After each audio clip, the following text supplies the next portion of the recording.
everyone. So it's Motzei Shabbos. We just finished doing Havdalah. Right now I'm just warming up the salmon inside the oven, and we're gonna have that for Malava Malka.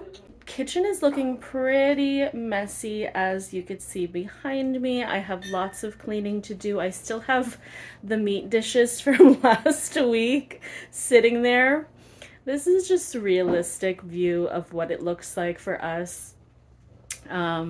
But anyway, hopefully I'll get to that tomorrow after my work, because I'm not about to do that tonight or tomorrow morning.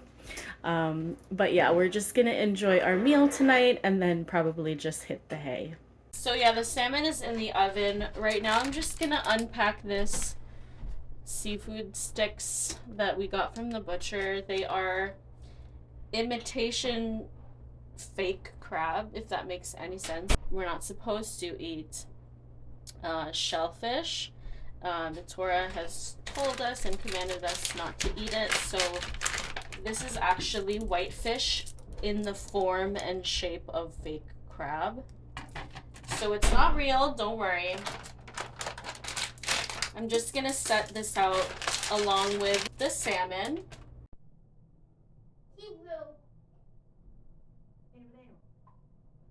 Oh my god! Wow. To you. Happy birthday, dear Esther. Happy birthday to you. Hello, hello. It is Monday. It's already 2 o'clock. The kids will be coming home around 3:45.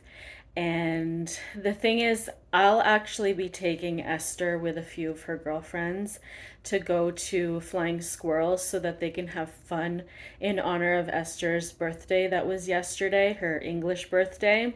And then we'll head back home to do some cake and also decorate some Barbie cookies that I found at Fortino's.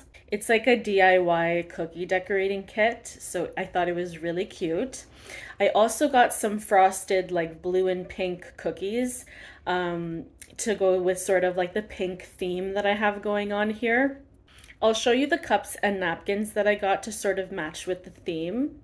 So these are the cups, and this is the napkin set that I got with these hot pink plates. I think it's gonna look super cute set up on the table. We used these candles yesterday, but anyways, these are the candles. They're hot pink as well. And these are the frosted cookies, blue and pink. And then this is the Barbie decorating cookie kit. So I think she's gonna have lots of fun. They're gonna just enjoy this later on. I'm about to set the table just so that I have it ready for when we get back from Flying Squirrel. So stay tuned. And here is the table nicely set. This is the cookie decorating kit. I am going to run to the store to just grab a few more sprinkles just because it's going to be lots of fun for them to decorate. Maybe some icing as well, because it looks like there's not going to be enough if my other two kids are going to be joining. So yeah, this is it for now.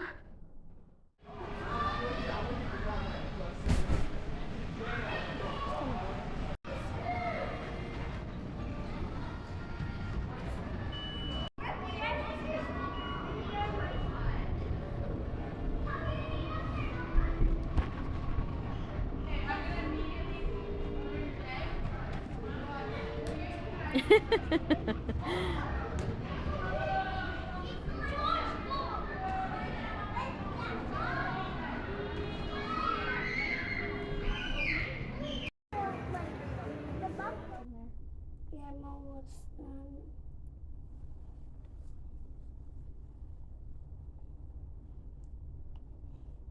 Show the face to the camera.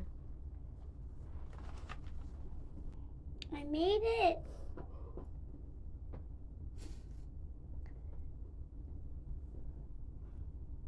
Hi. So today, my mom just finished my llama.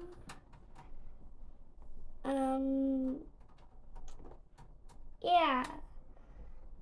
Tell me in the comments, what are you gonna name it? Because I actually have no idea to name it.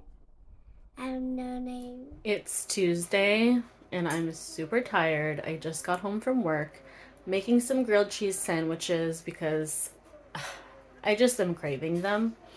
We like to dip them in ketchup. That thing is on.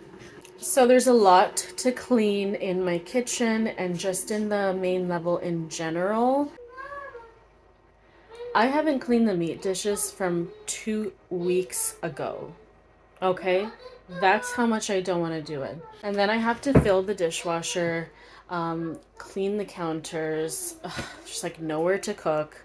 It's like one of those kind of days. Anyways, it's still good to be thankful. Despite all this mess in my kitchen, I'm still gonna try to look at the positives. You know, we have a full fridge.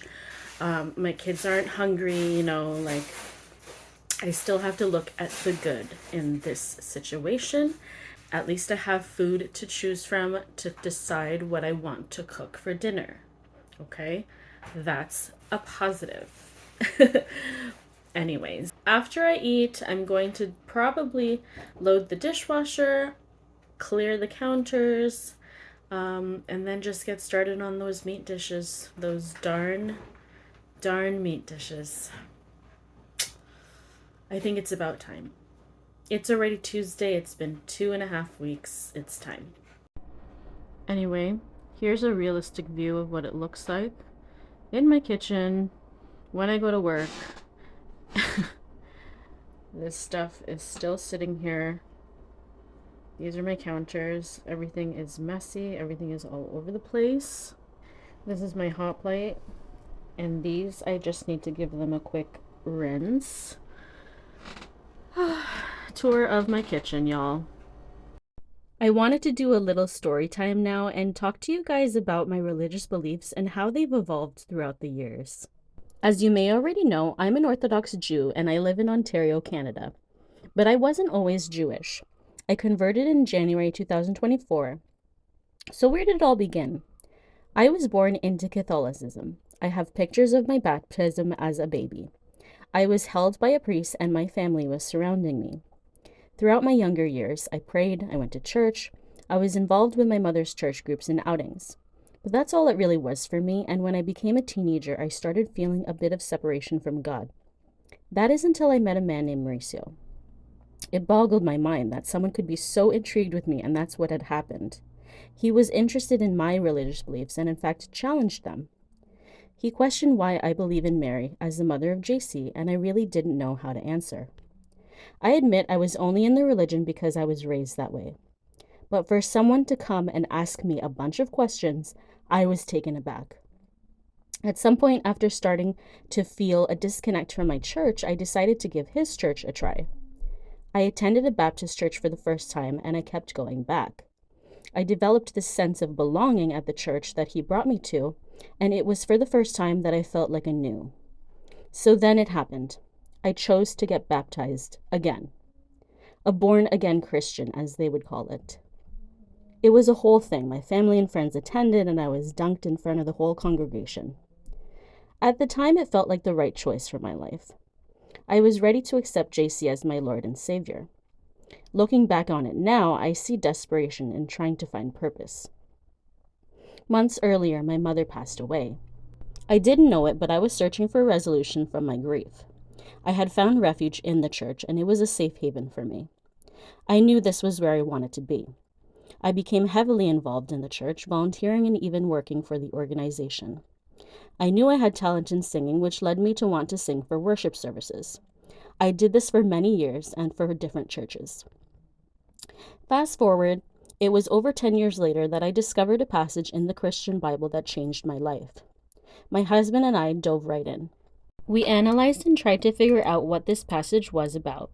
We asked questions, we had discussions and debates. There were arguments and sleepless nights. We were in over our heads trying to find answers to the questions we had, and at some point, we were stuck. Hey everyone, it's Wednesday evening and I actually just got back from my friend's house. She's selling her pottery, so I wanted to go and choose something out and I will show you what I got. It's a set of mugs, so she handmade these.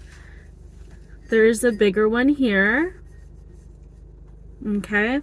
And then this one here is a smaller one.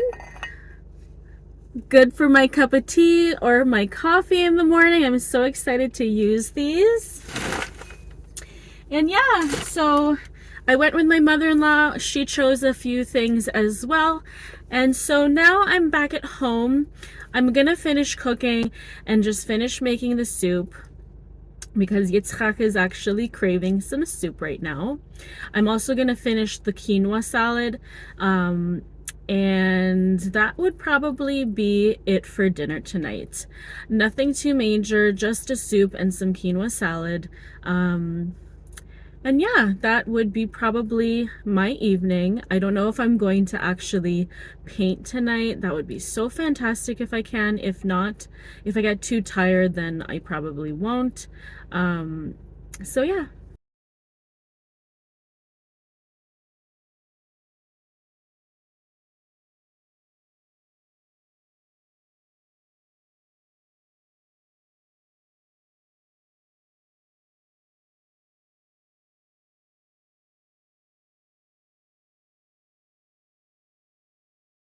Descendants, the rise of red. Read. Sure, Red from Descendants, The Rise of Red by Dario Daversa. Playing on Spotify. Mama's doing a video. Yeah.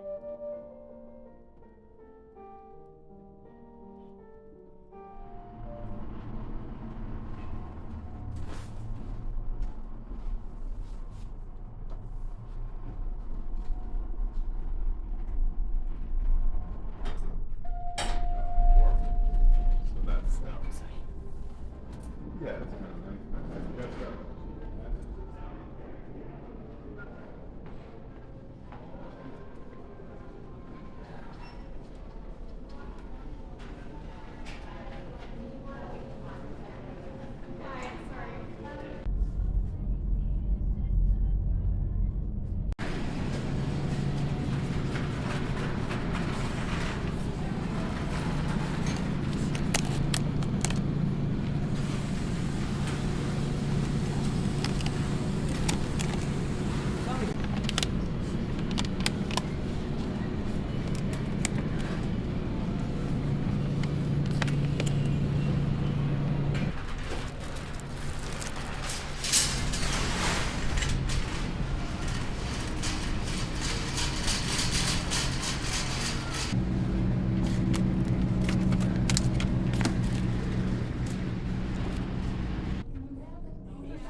Hello, hello. It is Friday, time to get ready for Shabbos.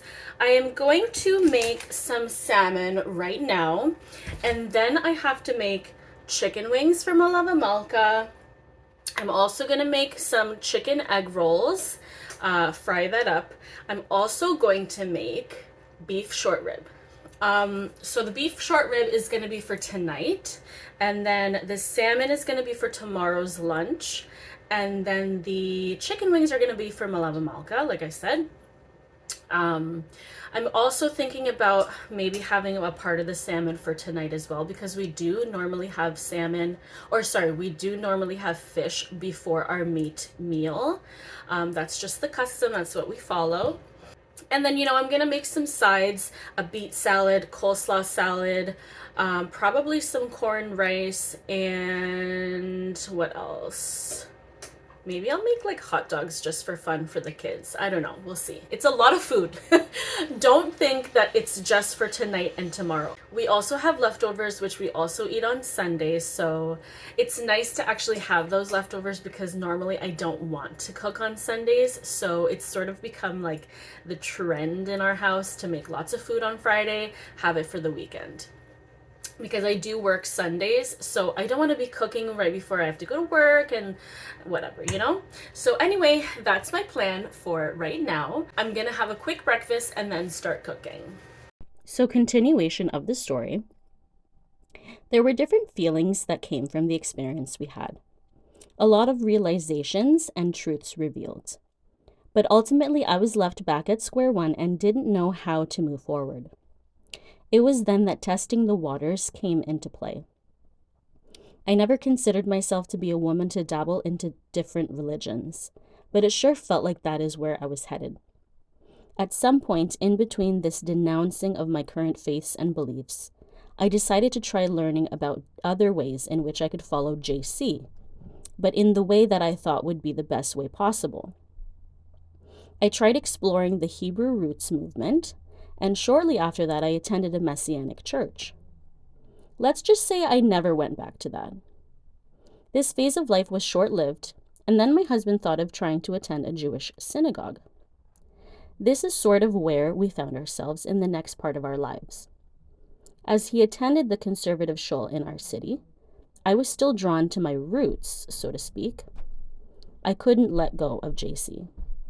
Until one day, I heard of a rabbi called Tovia Singer. This changed my life forever. My perspective of JC changed, and I gained a deeper understanding of the truth behind the Bible in which I had previously poured my soul into. I discovered holes and couldn't face the ultimate truth that JC was not the Messiah. It was really hard for me for a while until it wasn't, and I finally came to terms with it. That part of my life I will never forget.